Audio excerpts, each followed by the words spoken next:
El 6 de agosto de 1964, el teniente de vuelo Tuffy Foreman pilotaba el Valiant WP-217 a 30.000 pies sobre Gales cuando el ala de estribor comenzó a fallar.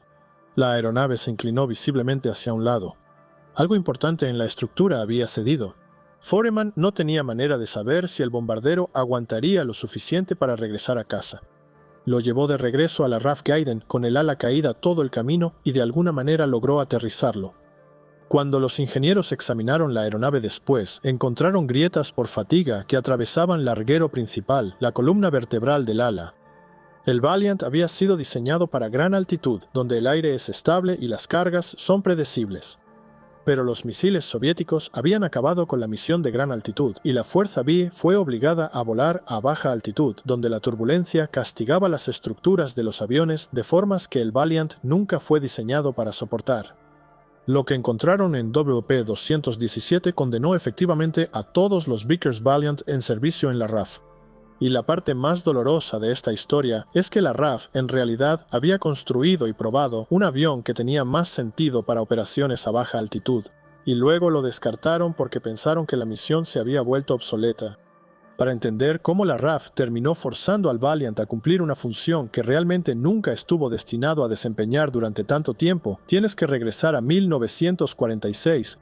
La Segunda Guerra Mundial dejó a Gran Bretaña con cientos de bombarderos pesados, Lancasters, Halifaxes, los nuevos Avro Lincolns que apenas estaban entrando en servicio, y cada uno de ellos se estaba volviendo obsoleto.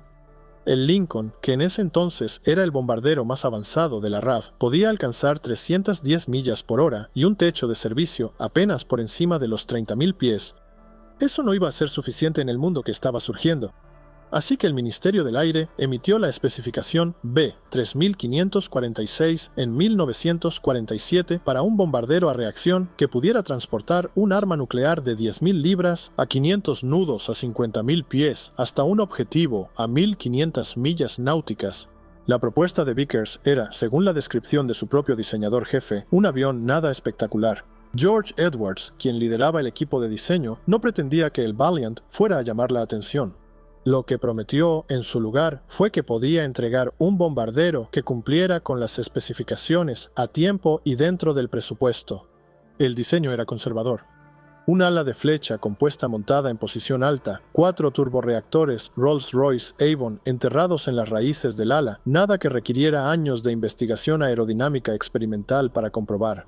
No era tan rápido como lo que proponían Avro y Handley Page. No era tan dramático, pero podría estar en servicio años antes que cualquiera de ellos. La RAF ordenó 2 prototipos y el primero voló el 18 de mayo de 1951. Edwards había entregado exactamente lo que había prometido. Pero, junto al Valiant estándar, el Ministerio del Aire tenía otra idea.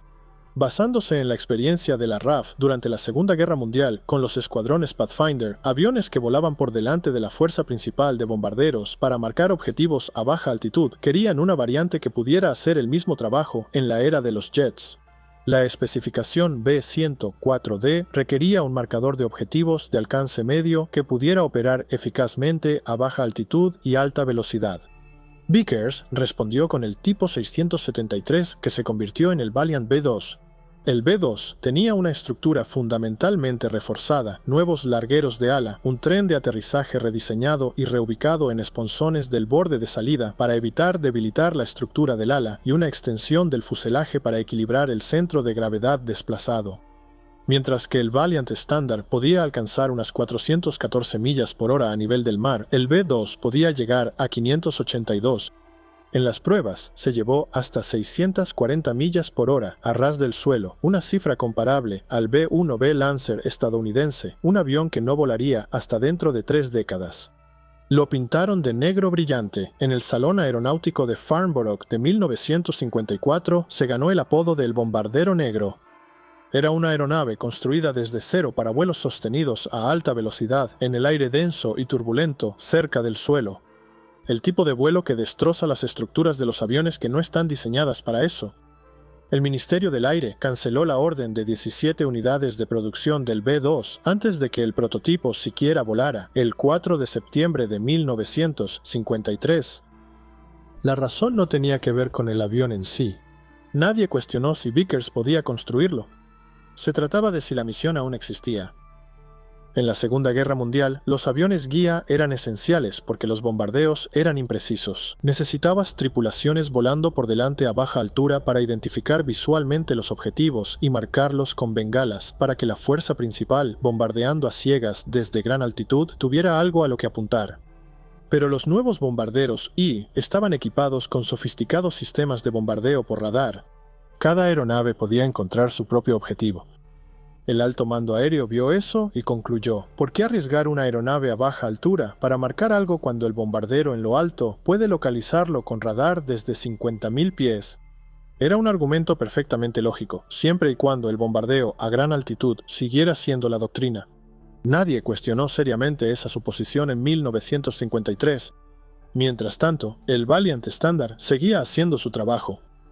Y aquí es donde la reputación del avión de ser el bombardero V olvidado se vuelve realmente desconcertante, porque el historial operativo del Valiant es extraordinario. La primera aeronave de producción entró en servicio en la RAF a principios de 1955.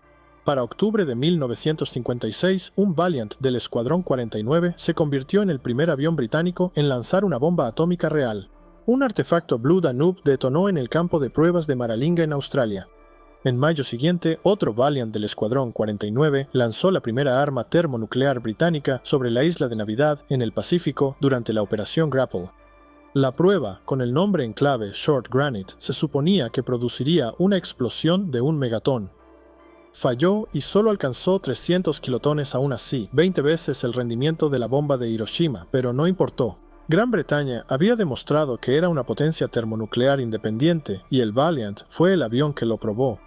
Luego vino Suez. El 31 de octubre de 1956, Gran Bretaña y Francia lanzaron la Operación Mosquetero, una intervención para recuperar el canal de Suez después de que el presidente de Egipto, Nasser, lo nacionalizara.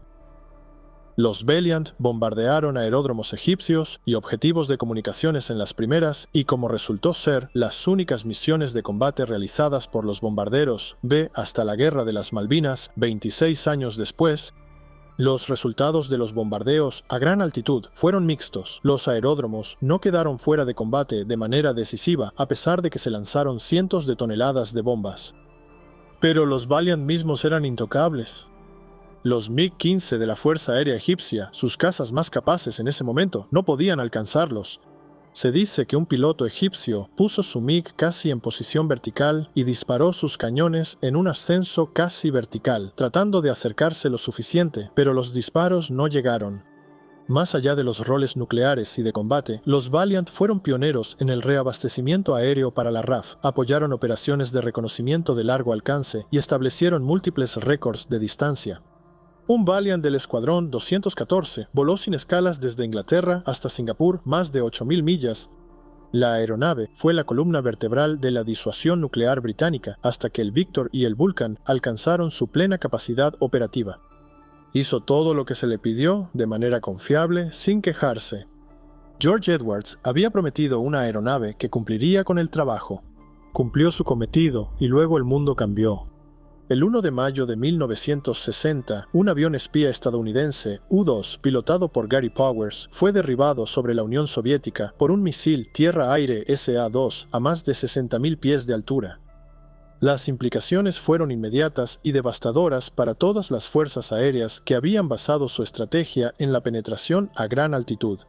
Si los soviéticos podían derribar un U-2 a esa altitud, un Valiant a 54.000 pies no estaba más seguro. Toda la Fuerza V tuvo que replantear su enfoque. La respuesta fue volar bajo y meterse debajo del radar, donde los ecos del terreno dificultan que te rastreen y los misiles tienen menos tiempo para reaccionar. Para 1962, el Valiant pasaba a realizar operaciones tácticas a baja altura. La distintiva pintura blanca anti-flash, diseñada para reflejar el pulso térmico de una detonación nuclear, fue retirada en favor del camuflaje.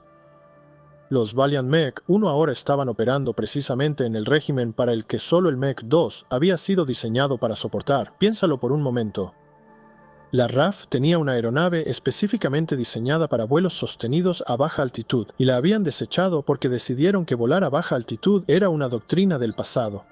Ahora, apenas 4 años después, estaban obligando al Valiant estándar, diseñado desde el principio como una plataforma de gran altitud, con una estructura optimizada para el aire tenue y estable por encima de los 40.000 pies, a hacer el trabajo para el que el bombardero negro había sido construido específicamente. Los largueros de las alas del Mech 1 estaban construidos con una aleación de aluminio, zinc, magnesio y cobre llamada DTD-683. Era más ligera y resistente que el aluminio convencional. También resultó ser propensa a la fisuración por corrosión bajo tensión, bajo cargas repetidas de fatiga, exactamente el tipo de cargas que se generan al volar rápido y bajo en aire turbulento. La flota se fue deteriorando silenciosamente, nadie lo sabía en ese momento. En julio de 1964, un Valiant de la escuadrilla 543, desplegado en Rhodesia, presentaba grietas en el larguero trasero del ala.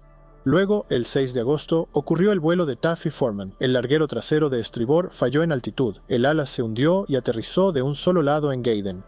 La RAF inspeccionó toda la flota y descubrió que la fatiga del larguero del ala en toda la flota estaba entre el 35 y el 75% de la vida útil segura estimada, mucho más allá de lo que podría atribuirse al desgaste normal del servicio. Aeronaves que deberían haber tenido años de vuelo por delante ya estaban estructuralmente comprometidas. Algunas fueron autorizadas a seguir volando, pero restringidas a una velocidad máxima de 250 nudos, no más de 30 grados de inclinación y un límite de medio G. Vickers inició un programa de reparación, pero cuando los ingenieros examinaron más a fondo las estructuras, el daño era peor de lo que las inspecciones iniciales habían sugerido. El 9 de diciembre de 1964, la última misión de bombardeo del Valiant fue realizada por el XD-818, el mismo avión que había lanzado la bomba de hidrógeno británica. Luego, toda la flota fue puesta en tierra. En enero de 1965, Dennis Healy, el nuevo secretario de Defensa bajo el gobierno de Harold Wilson, decidió que el Valiant no valía el costo de reparación y todos los aviones fueron desmantelados. El Valiant hizo todo lo que la RAF le pidió. Fue el primer V-Bomber en entrar en servicio, el primero en lanzar un arma nuclear, el primero en entrar en combate, el primero en ser pionero en el reabastecimiento en vuelo. Sostuvo la disuasión nuclear de Gran Bretaña, mientras el Vulcan y el Victor aún se estaban preparando. Y cuando el panorama estratégico cambió y la RAF necesitó una aeronave que pudiera sobrevivir a baja altitud, el Valiant intentó hacerlo también, aunque nunca fue diseñado para eso. La aeronave que fue diseñada para eso había sido desechada 6 años antes porque el Ministerio del Aire decidió que nunca la necesitarían. Construyeron el avión adecuado, probaron el avión adecuado y luego lo desecharon. Así que eso es todo por el video de hoy. No olvides darle like, suscribirte y activar la campanita de notificaciones. Eso nos ayuda mucho.